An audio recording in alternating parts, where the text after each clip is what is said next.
नमस्कार, आप देख रहे हैं के न्यूज। मैं हूं आपके साथ सोनी चौहान और बुलेटिन में सबसे पहले बात करते हैं घाटी में ऐलान, जल्द चुनाव का प्लान। पीएम मोदी ने जम्मू कश्मीर के उधमपुर में विपक्ष पर निशाना साधते हुए कहा कि कांग्रेस और इंडिया गठबंधन को देश के ज्यादातर लोगों की कोई परवाह नहीं है। यानी कि इंडी गठबंधन को लेकर निशाना साधते हुए नजर आए और लोगों की भावनाओं से खिलवाड़ करने में मजा आता है। ये लोग सावन में एक सजायाफ्ता मुजरिम के घर जाकर मटन बना रहे हैं। रैली को संबोधित करते हुए दो बड़े ऐलान किए। पीएम मोदी ने कहा कि जम्मू कश्मीर में पूर्ण राज्य का दर्जा बहाल किया जाएगा और जल्द ही यहां विधानसभा चुनाव होंगे। प्रधानमंत्री का ये ऐलान इसलिए भी बेहद अहम है क्योंकि नेशनल कॉन्फ्रेंस और पीडीपी सहित तमाम राजनीतिक पार्टियां आर्टिकल 370 हटने के बाद से ही जम्मू कश्मीर में चुनाव कराने की मांग कर रही हैं। और पीएम ने तेजस्वी के मछली प्रकरण पर कहा कि वो उसका वीडियो बनाकर देश के लोगों को चिढ़ाने का काम करते हैं। कहा कि कानून किसी को भी कुछ भी खाने से नहीं रोकता है, सभी को आज़ादी है इस बात की कि वो वेज खाए या नॉन वेज, लेकिन इन लोगों की मंशा दूसरी होती है। ये लोग सावन के महीने में वीडियो दिखाकर मुगल मानसिकता के द्वारा लोगों को चिढ़ाना चाहते हैं और अपना वोट बैंक पक्का करना चाहते हैं।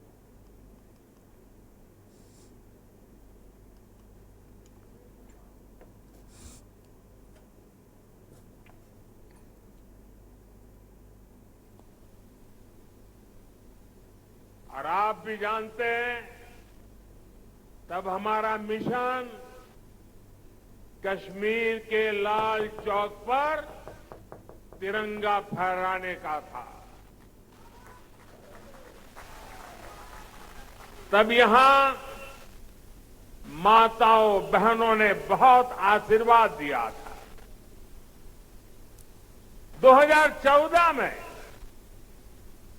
माता वैष्णो देवी के दर्शन करके आया था और इसी मैदान पर मैंने आपको गारंटी दी थी कि जम्मू कश्मीर की अनेक पीढ़ियों ने जो कुछ सहा है उसे मुक्ति दिलाऊंगा। आज आपके आशीर्वाद से मोदी ने वो गारंटी पूरी कर दी है।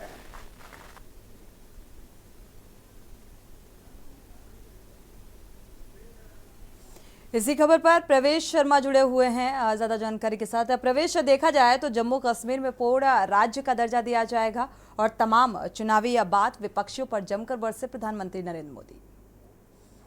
देखिए, मैं आपको बता दूं कि प्रधानमंत्री नरेंद्र मोदी लोकसभा कश्मीर पहुंचे और उन्होंने उधमपुर में एक रैली की जहां पर जनता को संबोधित भी किया। लेकिन सबसे बड़ी बात जो उन्होंने कही, जम्मू कश्मीर को फिर से एक बार राज्य का दर्जा दिया जाएगा। साथ ही उन्होंने कहा कि जल्दी जम्मू कश्मीर में विधानसभा के चुनाव होंगे, जो अपने आप में एक बड़ी बात है। इसके अलावा उन्होंने कहा कि जम्मू कश्मीर एक समय में ऐसा था कि वहां पर पत्थरबाजी होती थी, आतंकवादी की घटना होती थी, सब घटनाओं पर रोक लगा दी है। कहीं ना कहीं सीधे तौर पर लोकसभा चुनाव को लेकर उन्होंने संबोधित करते हुए अपने लिए जो है 400 पार का जो नारा है उसके लिए वोट मांगा। जी बिल्कुल प्रवेश, साथ ही तेजस्वी यादव के मछली खाने वाले वीडियो पर भी पलटवार करते हुए नजर आए। और अभी कुछ दिन पहले तेजस्वी यादव का भी एक बयान सामने आया था प्रधानमंत्री नरेंद्र मोदी के दौरे को लेकर। बिल्कुल, देखिए जिस तरीके से नवरात्रे चल रहे हैं और नवरात्रे में एक तेजस्वी यादव का मछली खाते हुए वीडियो वायरल हुआ, उसको लेकर प्रधानमंत्री मोदी ने जरूर कटाक्ष पर हमला किया। लेकिन मैं आपको बता दूं कि इससे पहले ही जब ये वीडियो वायरल हुआ था तो बीजेपी भी लगातार जो है कह रही थी कि प्रधानमंत्री मोदी जो है नवरात्रों के व्रत हैं, जो विपक्ष है या इंडिया गठबंधन है वो इस तरीके का मांस मदिरा खाकर कहीं ना कहीं गलत मैसेज दे रहा है। जी क्या लगता है, जिस तरीके से एक तरीके से जम्मू कश्मीर धारा 370 और उसके बाद पूर्ण राज्य का दर्जा दिए जाने का जिक्र लगातार वो चुनावी प्रचार प्रसार में तेजी देखने को मिल रही है। एनडी गठबंधन को भी कटघरे में खड़े करते हुए नजर आ रहे हैं प्रधानमंत्री नरेंद्र मोदी। तो क्या कुछ राजनीतिक समीकरण यहाँ पर बनते हुए नजर आ रहे हैं प्रवेश?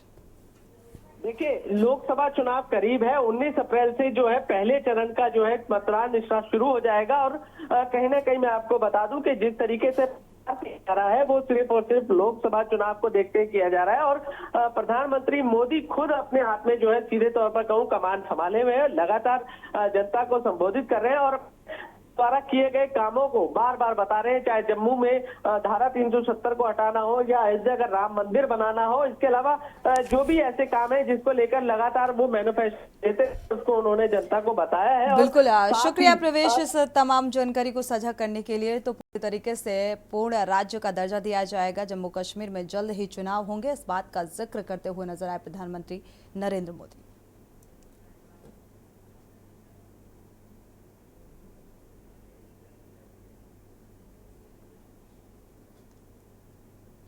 बढ़ते हैं और आगे बात करते हैं दूसरी बड़ी खबर की। विरोधियों को संदेश, गरजे अखिलेश।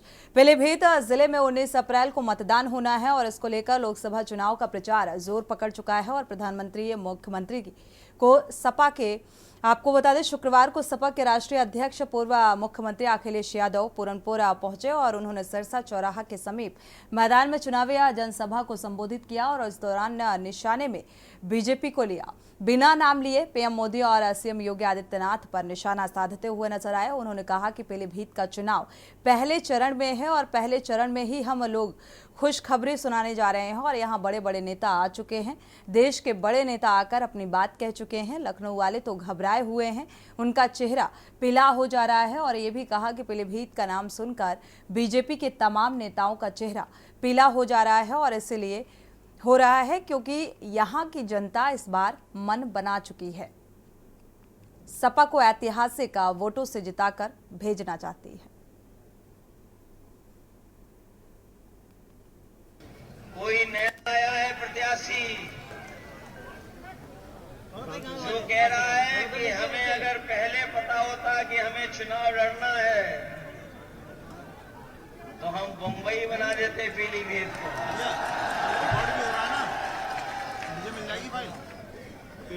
ये कौन सी बात है भाई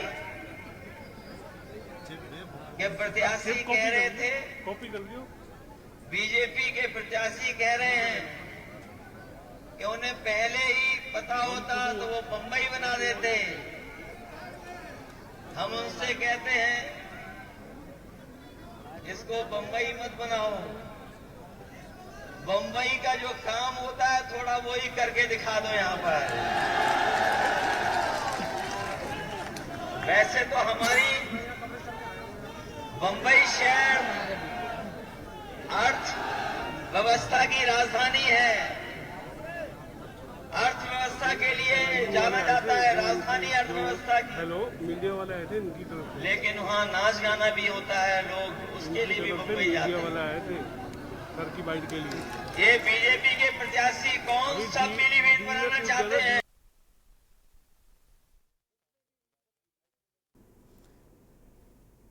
तो आज पीलीभीत में वरुण गांधी के गढ़ ये कहा जाए। हालांकि भारतीय जनता पार्टी के प्रत्याशी जितिन प्रसाद को यहां से उम्मीदवार बनाया गया है और आज गरजते हुए नजर आए सपा सुप्रीमो अखिलेश यादव।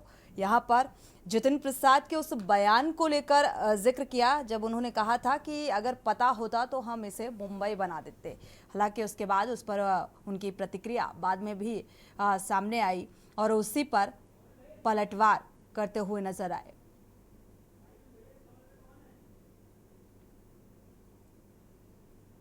तो पीलीभीत का रण, क्योंकि पहले ही चरण में यहां पर मतदान होना है और यहां से कांटे की टक्कर देखने को मिल रही है। और आपको बता दें, पहले ही सीएम योगी आदित्यनाथ जो चुनावी रैली को संबोधित कर चुके हैं और आज सपा सुप्रीमो भी भारतीय जनता पार्टी पर निशाना साधते हुए नजर आए हैं। वरुण गांधी के टिकट कट जाने को लेकर भी उन्होंने जिक्र किया।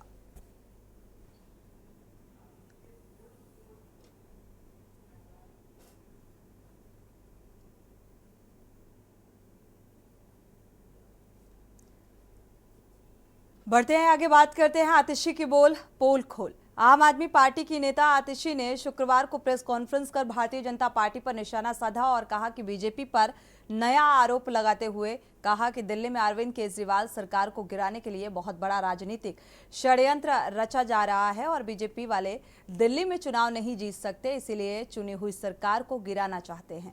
आतिशी ने यह भी कहा कि दिल्ली में राष्ट्रपति शासन लगाने की साजिश चल रही है। उन्होंने उपराज्यपाल द्वारा गृह मंत्रालय को लिखी गई चिट्ठियों पर भी आपत्ति जताई है।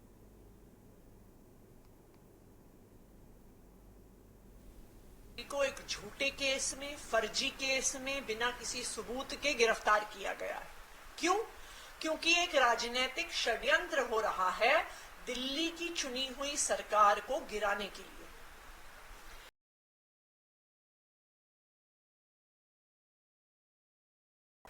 अरविंद केजरीवाल जी आम आदमी पार्टी दिल्ली की जनता के जनादेश से चुने गए हैं। दिल्ली की जनता ने अरविंद केजरीवाल को 70 में से 62 सीटें दी हैं।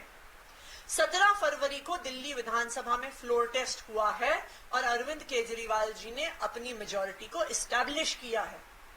लेकिन उसके बावजूद कई कदम उठाए जा रहे हैं, चाहे वो दिल्ली में अफसरों की पोस्टिंग ना हो, चाहे एलजी साहब जो रोज रोज एमएचए को पत्र लिख रहे हैं, चाहे मुख्यमंत्री के निजी सचिव को हटाया जा रहा है, जो ये दिखा रहा है कि दिल्ली की चुनी हुई सरकार को गिराने की साजिश हो रही है।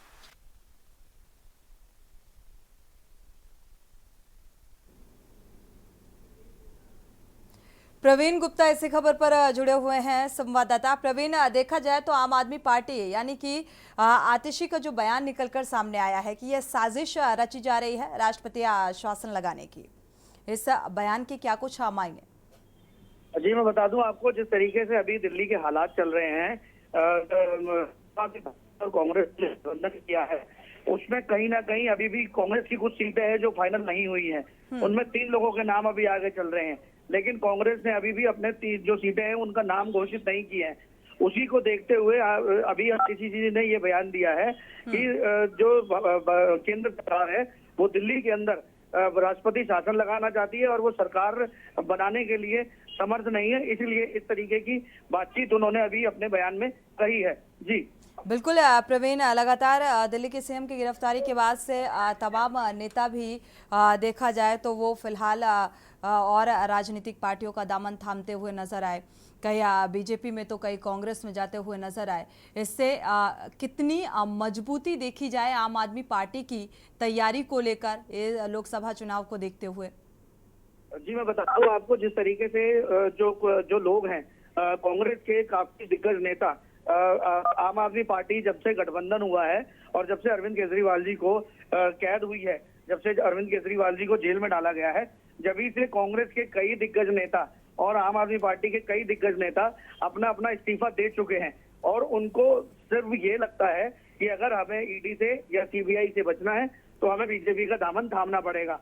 लेकिन यही सामने साफ तौर से ये भी देखने को मिला है कि कुछ नेता ऐसे भी हैं जो बीएसपी की तरफ भाग रहे हैं। तो कहीं ना कहीं आम आदमी पार्टी को, कांग्रेस को डर है कि विपक्ष के केंद्र सरकार कहीं दिल्ली के अंदर से पूरी तरीके से आम आदमी पार्टी और कांग्रेस पार्टी का तो पहले ही पतन हो चुका था, लेकिन अब दोबारा कांग्रेस पार्टी आम आदमी पार्टी के साथ में मिल के चलना चाह रही थी। लेकिन अब कहीं ना कहीं दोनों पार्टियों को ही डर लग रहा है कि कहीं तीसरी पार्टी कहीं निकल के सामने। क्या यही वजह है कि अभी 3 सीटों को लेकर कोई फाइनलाइज्ड नहीं किया गया? जी हाँ जी मैं बता रहा हूँ आपको कि इसकी मेन वजह यही है, कांग्रेस अभी जो 3 जो सीटें हैं, कांग्रेस सिर्फ इसी डर की वजह से अभी तक उन्होंने अपनी सीटें फाइनल नहीं की है। शुक्रिया प्रवीण इस तमाम जानकारी को साझा करने के लिए। तो आम आदमी पार्टी के कुछ नेता दिल्ली के सीएम अरविंद केजरीवाल के जेल जाने के बाद से वो बीएसपी का दामन थाम चुके हैं और जिस तरीके से आतिशी का जो बयान निकलकर सामने आ रहा है, और यही वजह है कि गठबंधन में भी अगर विपक्ष की कई सीटों का जिक्र किया जाए तो अभी फिलहाल इसमें विचार विमर्श किया जा रहा है।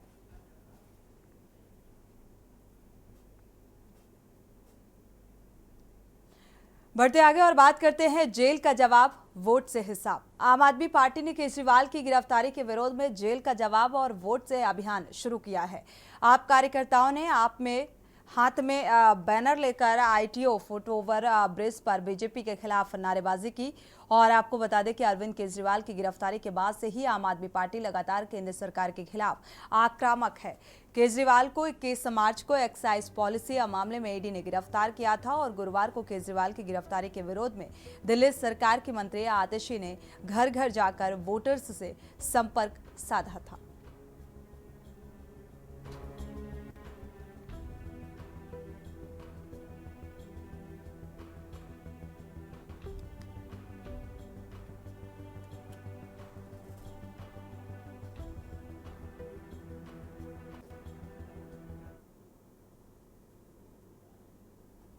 प्रवीण गुप्ता इसी खबर पर जुड़े हुए हैं। प्रवीण, देखा जाए जिस तरीके के हालात अब नजर आ रहे हैं, अगर आम आदमी पार्टी को लेकर बात की जाए तो क्या लगता है जेल का हिसाब आतिशी ने जो अभियान की शुरुआत की या इस वोटर्स को रिझाने का एक जरिया कहा जाए, क्या लगता है मतदाता इस ओर रुख करेगा? देखिए, मैं बता दूं आपको, जिस तरीके से जब से अरविंद केजरीवाल जी को जेल भेजा गया है तभी से आम आदमी पार्टी लगातार कोई ना कोई प्रदर्शन, कोई ना कोई धरना कहीं ना कहीं पे पूरी दिल्ली में करती ही जा रही है। कभी केजरीवाल जी को छुड़ाने के लिए कोई पुराने वाले नारों का यूज किया जा रहा है कि जेल के ताले टूटेंगे, केजरीवाल छूटेंगे। यही नारा उन्होंने संजय सिंह जी जब जेल गए थे तब बोला गया था। यही नारा जब मनीष सिसोदिया जो डिप्टी सीएम थे दिल्ली के वो गए थे तब बोला गया था। और आज भी इसी तरीके का माहौल दिल्ली के जो तिहाड़ जेल है वहां पे देखने को मिला। वहां पे आम आदमी पार्टी के जितने कार्यकर्ता थे, जितने भी एमएलए थे, एमपी थे और निगम पार्षद थे, वो सभी वहां पहुंचे हुए थे और एक प्रदर्शन के रूप में इस पूरे वाकया को हादसा वो दे रहे थे, समय दे रहे थे और सभी लोग जेल के ताले टूटने की मांग कर रहे थे। और ये इनको करना चाहिए था सुप्रीम कोर्ट या कोर्ट के बाहर या ईडी के दफ्तर के बाहर में, लेकिन वहां ना करके अब ये जेल के बाहर बैठे हुए हैं कि इस बात को लेकर के किसी तरीके से हम सरकार पर प्रेशर बना सकें और अरविंद केजरीवाल जी को बाहर निकलवा सकें, जिस तरीके से 6 महीने बाद संजय सिंह जी को बाहर निकाला गया है। जी बिल्कुल प्रवीण, ये सवाल भी बेहद महत्वपूर्ण है कि जेल के अंदर से सरकार चलाना इतना आसान नहीं होता। आगे क्या कुछ है, क्योंकि क्या इस मामले को लेकर या इस सवाल को लेकर किसी भी बड़े नेता की कोई प्रतिक्रिया निकलकर सामने आई? देखिए, मैं बता दूं आपको कि जिस तरीके से दिल्ली के अंदर आचार संहिता लागू हो चुकी है और चुनाव नजदीक आने वाले हैं, अब दिल्ली का जो सीएम है वही जेल के अंदर है। तो इसी को देखते हुए आतिशी जी ने जो आज बयान दिया है कि भारत सरकार जो है, जो केंद्र सरकार है, वो दिल्ली के अंदर राष्ट्रपति शासन लगा देगी, तो ना तो चुनाव होंगे और ना ही किसी को अपनी सीट छोड़नी पड़ेगी और ना ही किसी को जेल जाना पड़ेगा। तो अब इन लोगों का ये लोग यही कनास लगा रहे हैं कि भाई किसी तरीके से इनका जो रुख है, जो इलेक्शन का दौर है, अगर अरविंद केजरीवाल जी अंदर जेल से बाहर नहीं आते तो इलेक्शन की कैंपेनिंग कैसे होगी, क्योंकि इनके सभी दिग्गज नेता बिल्कुल बड़ी चुनौती है आम आदमी पार्टी के सामने। शुक्रिया इस तमाम जानकारी को साझा करने के लिए। अब जेल का जवाब, वोट का हिसाब, जो अभियान की शुरुआत की आम आदमी पार्टी ने, ये कितना सार्थक सिद्ध होगा, ये फिलहाल देखना होगा।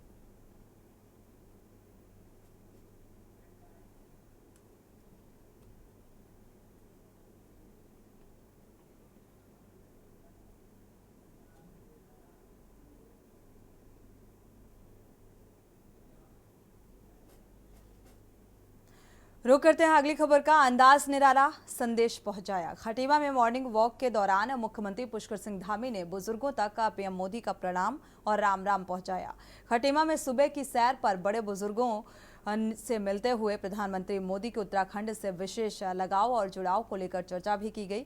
आपको बता दें कि मुख्यमंत्री धामी ने सुबह की सैर के दौरान स्थानीय लोगों से मुलाकात की और उनका हालचाल पूछा और बड़े बुजुर्गों तक प्रधानमंत्री नरेंद्र मोदी का प्रणाम और राम राम पहुंचाया। मुख्यमंत्री ने लोगों से लोकसभा चुनाव में अनिवार्य रूप से मतदान करने का आग्रह भी किया और ऐसा कहा जाता है कि प्रधानमंत्री नरेंद्र मोदी जब भी पार्टी कार्यकर्ताओं को कोई कार्य सौंपते हैं तो मुख्यमंत्री पुष्कर सिंह धामी खुद अगुवाई करके उस कार्य को अंजाम तक पहुंचाने में जुट जाते हैं। दरअसल गुरुवार को ऋषिकेश में आयोजित जनसभा में प्रधानमंत्री मोदी ने पार्टी कार्यकर्ताओं को व्यक्तिगत अनुरोध किया और अनुरोध था कि घर घर जाकर बड़े बुजुर्गों को मोदी का प्रणाम और राम राम कहना। प्रधानमंत्री मोदी ने यह भी कहा था कि बड़ों का आशीर्वाद मेरे लिए ऊर्जा है। साथ ही नवरात्र का पर्व चल रहा है। उत्तराखंड में देवी देवताओं की महिमा होती है और अपने अपने क्षेत्र के देवी देवताओं के मंदिरों में जाकर मेरी तरफ से प्रणाम करना। मोदी जी सपन राम राम कह रहा है, प्रणाम कह रहा है, पहला है ना बेटा। हम तो तैयार रहे बाबू। हाँ हम तो तैयार है। अरे बढ़िया, मोदी जी ने राम राम कहा है, ठीक है। उन्होंने किसके सपन जले झाला, सपन में मेरे पहला सरकार है, बस हो गया, सुनते रहते हैं आप तो नहीं सुन पाते। सपन का मोदी जी राम राम, मोदी जी राम राम, बीजेपी सरकार है उत्तराखंड में। राम राम। हाँ तब हम लोग मोदी जी ने सबको राम राम कहा है, ठीक है, प्रणाम। हाँ और तुम्हारे घर में बाल गोपाल सब ठीक छन है। अरे सपन का सब लोगों ने मोदी जी पहला कह रहा है। सब बिल्कुल 24 घंटा सराहनीय है। मोदी जी ने सबको राम राम कहा है, सब हम 24 घंटा ऊपर है, सबको प्रणाम।